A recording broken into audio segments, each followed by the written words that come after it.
हर drama में जीनिया का भी अब अंजाम बुरा होते दिखाई दे रहा है, क्योंकि जीनिया जिस तरह से फरियाल और अपनी भाभी महक के साथ बुरा किया, अब जीनिया के साथ वही सब कुछ उसके सामने आएगा। जो घड़ा उसने दूसरे के लिए खोदा, उसमें खुद ही आग गिरी। जिस तरह से दानिश ने बड़े मोहब्बत से सीरत से इस रिश्ते के लिए हाँ करवाई थी, और सीरत ने मकान की लालच की खातर अपनी बेटी जीनिया की शादी दानिश के साथ कर तो दी, मगर दानिश शहराम जैसा बिल्कुल ही नहीं निकला। जीनिया के जहन से पहले ही शहराम नहीं जा रहा था, मगर अब इस कदर शहराम की मोहब्बत में डूबते रहना दानिश को भी बर्दाश्त नहीं हो रहा था।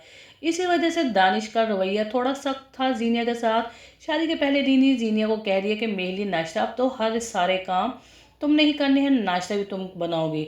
ना उसे टाइम से सोने दिया। जीनिया जब ये सब कुछ देखेगी दानिश में, तो उसे अपनी ज़िंदगी पर और भी दुख आएगा, और वो सोचेगी कि मुझे शहराम तो पहले से भी ज़्यादा याद आने लगा है, क्योंकि जीनिया को शहराम और दानिश दोनों में फ़र्क नज़र आएगा।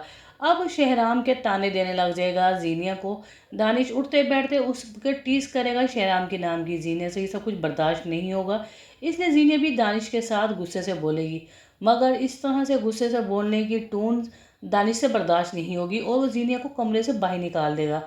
जीनी अपनी माँ को रोते हुए फ़ोन करेगी और कहेगी, मम्मा दानिश बिल्कुल वैसा नहीं है जैसा आप समझ रही हैं, बहुत शकी है और हर वक्त मेरे ऊपर शक करता है, मुझे उठते बैठते शहराम के ताने देता है। मम्मा मुझे इसके साथ तो बिल्कुल ही नहीं रहना, मैं इसे डिवोर्स ले लूँगी, ये उस तरह का नहीं है जिस तरह का आप सोच रही हैं।